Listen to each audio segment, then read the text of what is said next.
Les bendiga, hermanos. Vamos a esperar el corte. Qué bendición estar en la casa del Señor. Les pido que abran su Biblia, por favor. Abran su Biblia en Romanos. Romanos capítulo 6, versículo 23. Estamos estudiando los juicios de Dios. ¿Se acuerda? Hace más o menos 15 días iniciamos este estudio. Y estamos en la introducción sobre, hay 7 juicios y les decía que hay 7 juicios en los cuales unos ya se dieron y otros están por darse. Ahora vamos a estudiar un juicio más a fondo que lo dejamos comenzado, y es el juicio al pecado. Cuando lo tenga me dice amén. Vamos a leer Romanos 6, 23. Vamos a estar desarrollando este día ese juicio. Es una bendición que usted haya venido, hermano, y la verdad no se quede. Estamos tratando de enseñar estudios sistemáticos para que aprendamos de la palabra del Señor. Cuando lo tengan, me dice amén.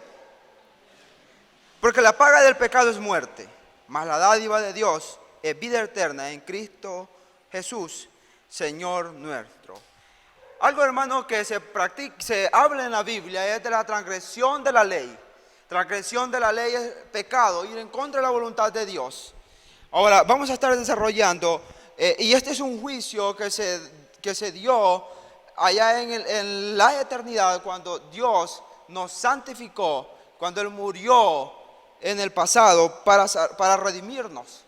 Ahora, yo quiero que usted siga conmigo este estudio. Y dice Romanos, porque la paga del pecado es muerte. Ahora, hermanos, si algo se nos aclara en la Biblia, es de que el pecado trae muerte. Hermano, ¿qué podemos decir entonces que es pecado? Es, hermano, como decir quitarnos la vida espiritual. Ahora vamos a ver por qué la Biblia dice que nosotros vamos a Romanos 3:23. La Biblia da una sentencia. Nos metió todos en un solo círculo y nos dice cuál es la condición del hombre fuera de los caminos del Señor. Cuando lo tenga me dice amén. Romanos 3:23. ¿Lo tiene?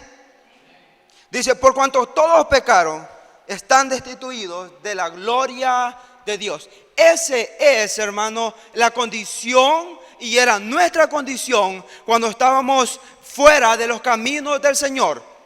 Ahora, dentro de esto, cuando la Biblia nos llama y nos mete y nos dice que nosotros no nos podemos justificar a nosotros mismos. Ahora, la Biblia pone los elementos y dice cuál es nuestra condición, y vamos a ver de dónde comenzó esa condición. Vamos a Génesis capítulo 2 versículo 17. Ya en el principio, ¿por qué la Biblia dice que somos pecadores? Cuando tenga me dice amén. Génesis 2:17. Y leemos.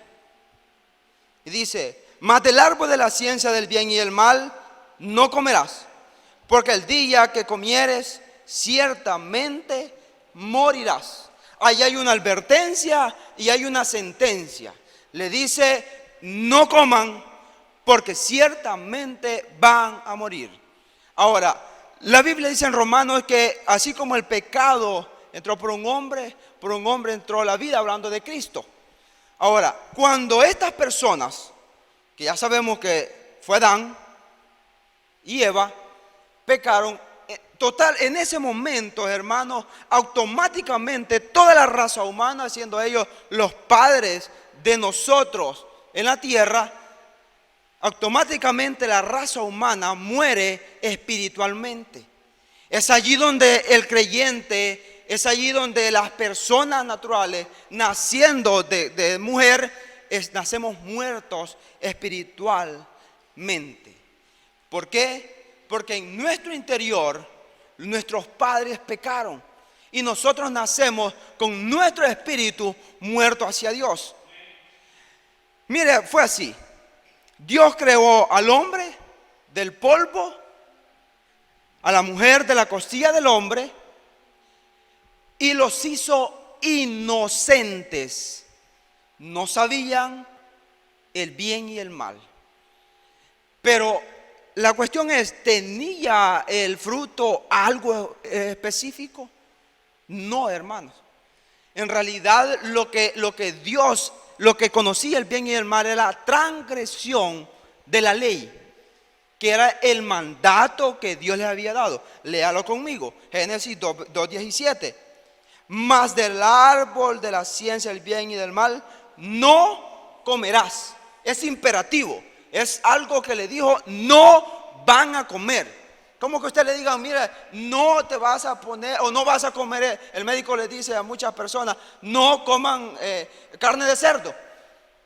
Y la gente solo come. ¿Qué pasa? A los 2 días están allá en el hospital, todos embufados, con problemas. Entonces eso es lo que pasa cuando dice no comerán, no comerás. Es imperativo, es algo, hermano, no es que si ustedes quieren. Ahora bien, Dios no creó robots. Dios no creó robots. Dios nos dio algo que se llama libre albedrío, o la libertad de elegir. Ahora, las personas decidimos qué hacer. Adán y Eva decidieron.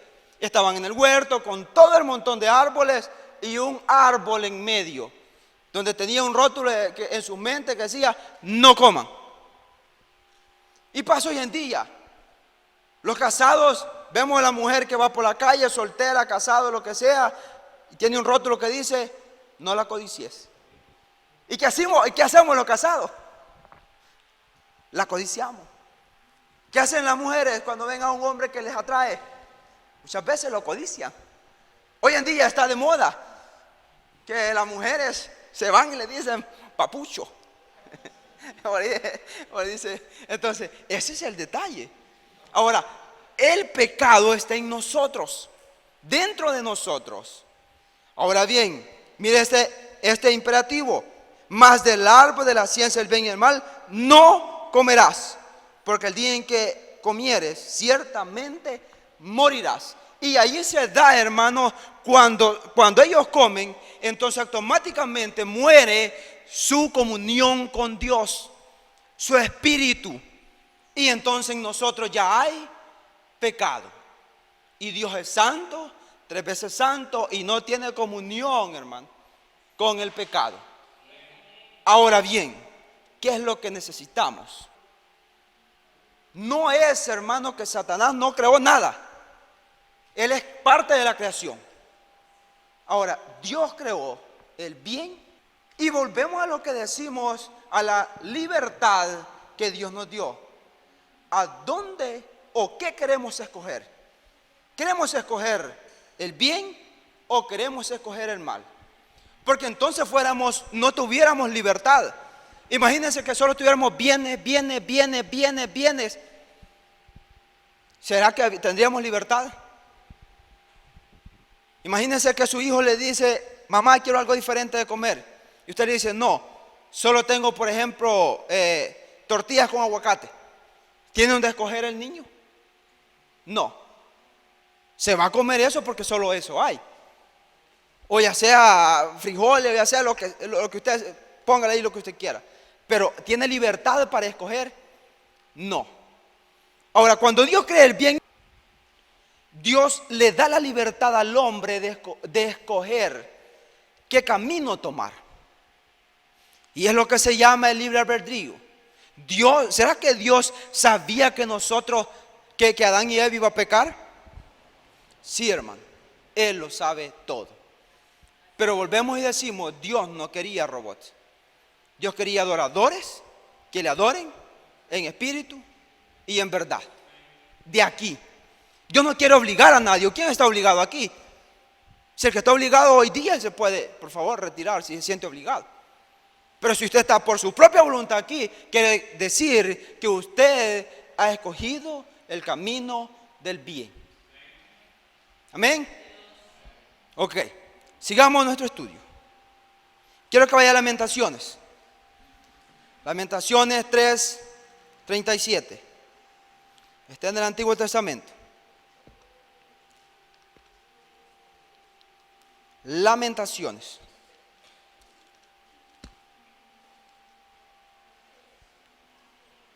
Búsquelo porque por ahí está, hermano.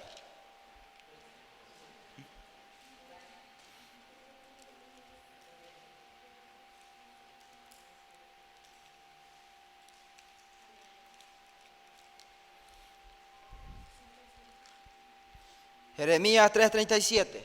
Mírenlo cómo dice. Perdón, Lamentaciones. Disculpe, que tengo otra cita ahí. Perdón. Lamentaciones 3:37 dice: ¿quién será aquel que diga que sucedió algo sin que el Señor no lo mandó? Hablando, hermanos, hablando de la soberanía de Dios. ¿Quién será aquel que diga que sucedió algo sin que el Señor lo haya permitido? ¿Será que a Dios se le escapa algo? Hermanos, si una molécula de un átomo o algo, un detalle pequeñito se le salió de las manos de Dios sin que Dios no lo pudiera controlar, no es Dios, porque entonces se le salió algo, entonces no lo gobierna todo. La pregunta es, ¿será que Dios tiene el control de todo? Sí, hermano. Dice el versículo: ¿quién será aquel que diga que sucedió algo sin que el Señor no lo mandó? Es una pregunta. ¿Será que puede suceder algo sin que va a sorprender a Dios? Uy, esto no lo tenía previsto. No hay nada que pueda asombrar a Dios. No hay nada que pueda asombrar a Dios. Ahora, para entender esto, vamos a ir a Ezequiel. Ezequiel capítulo 4. Ezequiel 18, versículo 4.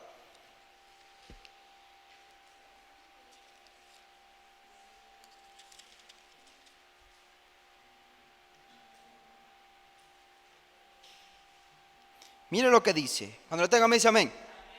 He aquí todas las almas son mías, como el alma del Padre, así el alma del Hijo es mía. El alma del pecador, esa morirá.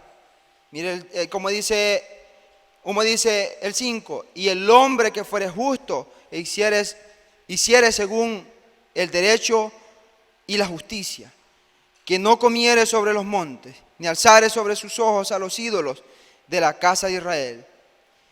Ahora bien, dice el versículo 4: he aquí todas las almas son mías. No hay ni una alma, hermano, que se pueda decir que Dios no permitió que existiera. En su grande poder, en su grande misericordia, hermano, entonces los asesinos, ¿Dios permitió que existieran? Sí, hermano. Pero ellos decidieron volverse asesinos. Ellos decidieron. Y vamos a estar estudiando, cuando estudiamos el juicio del gran trono blanco, más allá, más adelante, vamos a comprender la responsabilidad de las personas, la responsabilidad humana. Por eso estos son juicios, hermanos, en los cuales vamos a estar. Quiero que usted se baje al mundo y diga que hay un juicio. Primero hay un culpable, segundo hay un acusador, tercero hay un juez y hay un defensor. Hay 4 elementos para que haya un juicio. Si no, hermano, no es juicio. Y hay algo que se acusa. Y en este juicio, el juicio del pecado, se nos acusa de que somos pecadores. Allí mismo en Ezequiel, vayan al Ezequiel 18, versículo 23. Ahí cerquita, solo dele vuelta a su página. ¿Lo tiene? Quiero yo la muerte del impío, dice Jehová el Señor. No vivirá si se apartare de sus caminos. Mas si el justo se apartare de su justicia y cometiere maldad e hiciere conforme a todas las abominaciones que que el impío hizo, ¿vivirá él? Ninguna de las justicias que hizo le será tenida en cuenta. Por la rebelión que prevaricó y por el pecado que cometió, por ella morirá. Hermano, estando en Cristo, muchas veces nosotros le fallamos al Señor. Y nuestra comunión con el Señor, nosotros, no, Él no cambia, Él es inmutable. Pero nosotros, nuestra adoración a Él va menguando. Usted ya no quiere venir al culto. Usted se siente ofendido, usted se siente mal. Los hermanos lo vieron mal. Muchas veces es cuando usted anda mal con el Señor. Estamos cantando y usted no quiere cantar. ¿Por qué no quiere cantar? ¿Qué le aqueja? ¿Cuál es el pecado? ¿Cuál es el pecado no confesado? ¿Qué es lo que estorba entre su adoración y la adoración a Dios? ¿Por qué no levantamos las manos libremente? ¿Por qué no le adoramos con corazón limpio? Con manos limpias y corazón puro. ¿Por qué? Porque hay un pecado no confesado. No hay una comunión. Si usted conecta una lámpara a la energía y si la desconecta, ¿qué pasa? Se apaga. Pero si usted la conecta, se va a encender. Por la simple y sencilla razón de que usted depende, la lámpara depende de la energía. El cristiano es similar, hermano. Si usted no está conectado a Dios, sus pecados se van a ir acumulando. Se van a ir acumulando y va a llegar al punto que hay personas que en el mundo andan, dicen de esta manera: un día yo estuve en la iglesia. Pero ¿qué es lo que pasó para que estas personas se alejaran de la comunión con Dios? Pasó una cosa: no confesaron su pecado. O sea que los creyentes pecamos. Sí pecamos. Sí pecamos. Pero el creyente tiene una ventaja. Abogado tenemos para con el Padre: Jesucristo el justo. Ahora, cuando entendemos eso, vamos a venir en la mañana. Dice el Salmo: temprano yo te buscaré. No dice a mediodía. No dice cuando venga del trabajo. No dice después que haga todo lo que yo tenga que hacer y cuando me sobren 5 minutitos de mi tiempo me voy a postrar a ti. No dice eso. Temprano yo te buscaré. ¿Por qué, hermano? Porque las tentaciones no le van a venir. No le van a venir sino cuando usted se levante, vaya a trabajar, vaya a estudiar, va a hacer lo que va a hacer. Cuando vaya por la calle, ahí van a venir las tentaciones. Pero usted ya se preparó. Recién terminamos un estudio que se llamó La armadura del Evangelio. Y vimos distintas etapas. Y la oración nos va a hacer tomar esa armadura. Usted se levanta, usted va protegido. Usted ve a los soldados o reacción inmediata o lo que sea de la policía. Si no llevan el chaleco, no van. Porque eso les protege su vida. Su casco, eso les protege su vida. Sus botas hasta aquí arriba andan en los montes. ¿Por qué? Porque eso protege su integridad. Ahora, si el cristiano vamos desnudos, con nuestros impulsos, tomando nuestras decisiones a mis impulsos, a lo que yo decida, a lo que yo quiero hacer, ¿qué es lo que va a pasar? Me voy a ir a pegar una estrellada y después no voy a volver. Porque dice la Biblia que al hombre sus caminos le parecen rectos, pero el final es camino de muerte. Ahora, los caminos de Dios son cuando nosotros tomamos la dirección de Dios. Dice la Biblia: no matarás. Dice la Biblia: no codiciarás. Dice la Biblia que confesaremos nuestros pecados, que buscaremos de Dios, orad en todo tiempo. La pregunta es: ¿estamos tomando esa línea de Dios? Dice el proverbio que la misericordia y la verdad no se aparte de tu corazón. Átalas a tu cuello. Aquí en el cuello, hermano. Átalas a tu cuello. Eso dice la Biblia. No dice escóndelas en tu bolsillo. No dice déjalas en tu casa. La misericordia y la verdad, átalas a tu cuello.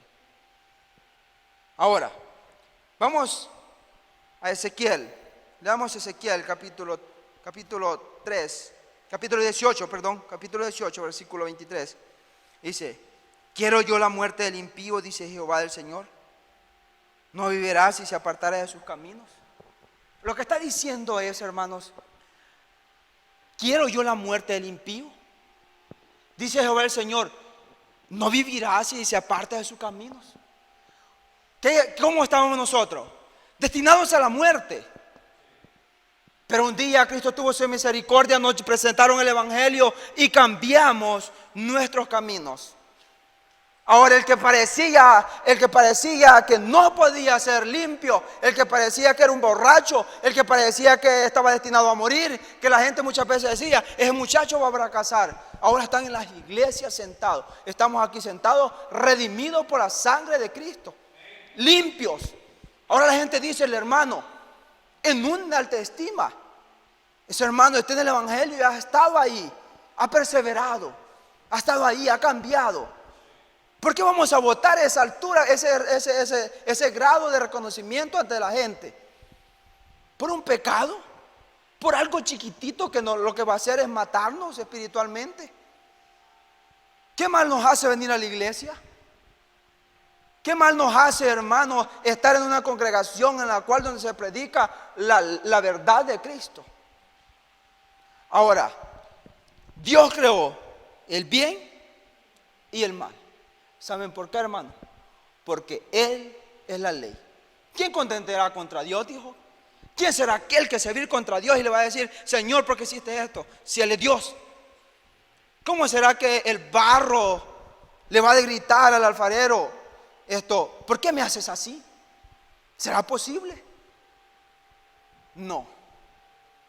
Ahora, Dios nos pone los elementos, nos pone las cartas sobre la mesa. ¿Qué queremos escoger? Quiero que vaya conmigo a Romanos 6, 23, del Nuevo Testamento. Romanos 6, 23.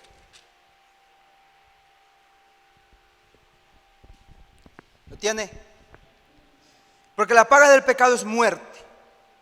Esa es una sentencia. Es algo, hermano, yo he pecado este día y no lo he confesado. Dice la Biblia: venid pronto, emergencia. Es una emergencia. La cruz roja, la cruz verde, lo que usted le quiera poner, es emergencia. Venid pronto y estemos a cuenta. Ese es el llamado que nos hace la Biblia.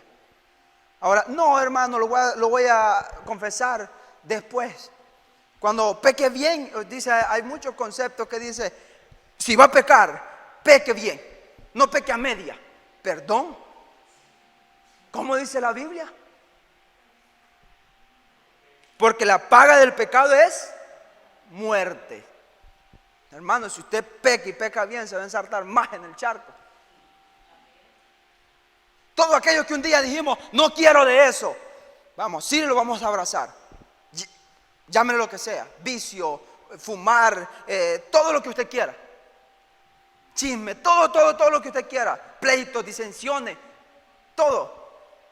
Incluso cuando damos airados muchas veces, estamos mal con Dios, hemos pecado, eso nos trae ira y nos empezamos a recordar problemas pasados que usted había pedido disculpas. Eso es el pecado en nosotros. No es que vamos a pecar y peca bien. Ese concepto es basura. Es antibíblico. Es antibíblico. Ese concepto es antibíblico. No crea que es la voluntad de Dios. Dice Romanos: porque la paga del pecado es muerte. Pero aquí está la salida. Dios dando la libertad que Él nos ha prometido.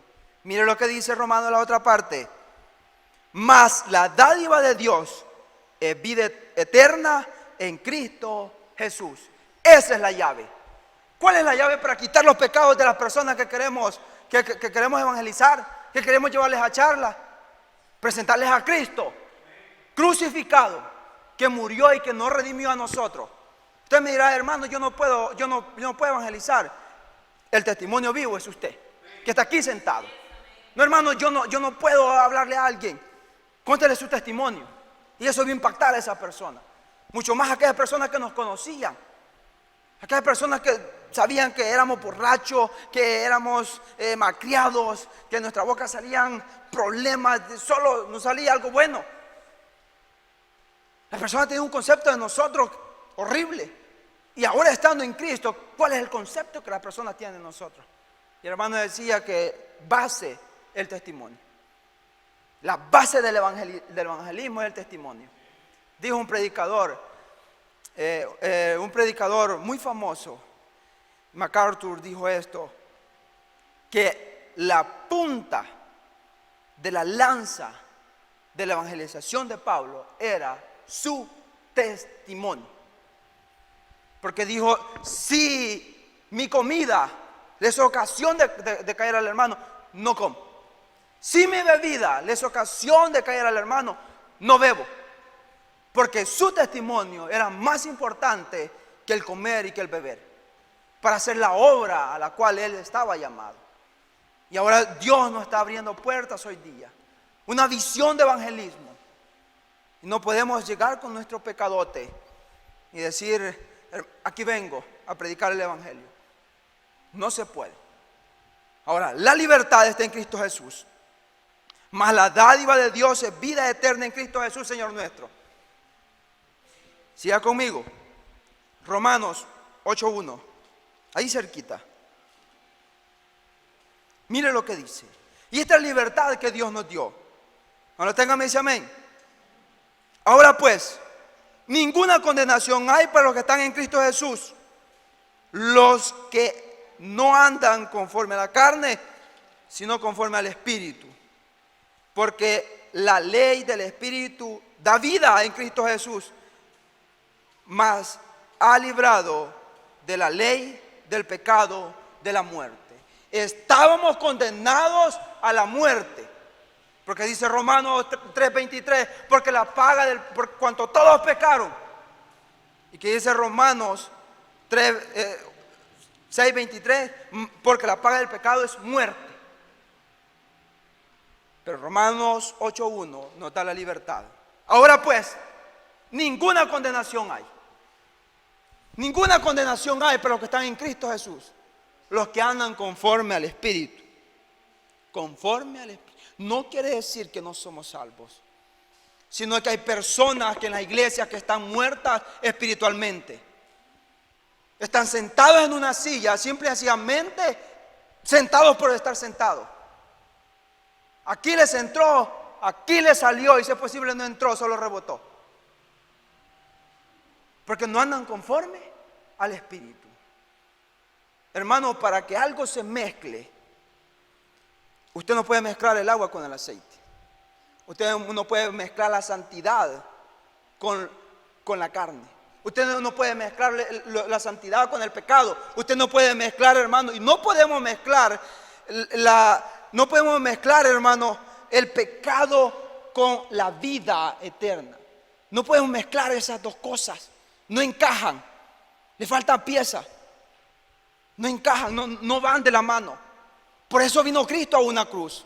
Por eso vino Cristo a libertarnos. Dice la Biblia en Romanos 3:23, por cuanto todos pecaron. Todos. Allí póngale desde Adán hasta nosotros, hasta ahora, el último niño que ha nacido hasta esta fecha. Todos. Más. Ahora pues, dice capítulo 8, versículo 1. Ninguna condenación hay para los que están en Cristo Jesús. Y ese es el juicio del pecado. Ese es, hermano, el juicio del pecado. Vamos a estar desarrollando el otro, dentro de 2 viernes más, vamos a estar desarrollando el otro juicio, que es el juicio a los demonios. Ahí vamos a estar viendo qué le pasó a los demonios en la cruz. ¿Qué es lo que pasa con eso? ¿Qué son los demonios? ¿Qué son esas entidades? ¿Qué son esas apariciones? Todo eso vamos a estar estudiando. Este es un estudio sistemático en el cual vamos a estar aprendiendo los 7 juicios. Ahora, si usted, hermano, ha aprendido, gloria a Dios, el juicio al pecado se dio en la cruz, cuando Cristo dijo, consumado es. Ahora, dice Romanos, ahora pues ninguna condenación hay para los que están en Cristo Jesús. Ninguna condenación. Nada, hermano, lo puede condenar. Usted va a morir espiritualmente si usted peca y espérese que las consecuencias vendrán de parte de Dios. Pero dice Romanos, ahora pues ninguna condenación hay para los que están en Cristo Jesús, que andan conforme al Espíritu. Y esa es la libertad que Cristo nos dio. Oramos, Padre Celestial, te damos gracias. Te pido, Dios, que nos ayudes. Padre, que nos ayude, Señor, a confesar nuestros pecados. Abogados tenemos para con el Padre. Tu fidelidad es grande, Señor. Tú, Señor, prometiste, Señor, librarnos, Padre, y escucharnos. Te pido, Dios, que en tu gloria, en tu grande poder y tu misericordia, tú nos puedas enseñar a postrarnos a ti. Padre, en nuestro interior hay dos naturalezas, pecaminosa, la carne y la espiritual. Te pido, Dios, que alimentemos más la espiritual para estar, Señor, en comunión contigo. Y que no haya, Señor, ninguna piedra de tropiezo. Que no haya nada, Señor, que estorbe nuestra comunión entre tu santidad y nosotros. Te pido, Dios, que nos lleves a nuestra casa con bien, así como nos trajiste. Tu fidelidad es grande, tu amor es eterno. Te pido, Jesús, que puedas bendecir a cada una de las familias que están aquí representadas. Bendice su mesa, Señor. Bendice, Señor, sus finanzas. Padre, y que el próximo servicio puedan estar aquí para aprender de tu palabra. Tú eres fiel, tú eres Dios, tú eres el Rey de nuestras vidas. En el nombre maravilloso de Cristo Jesús, te alabamos y te glorificamos. Dios les bendiga, hermanos. Bendición. Salude a su hermano.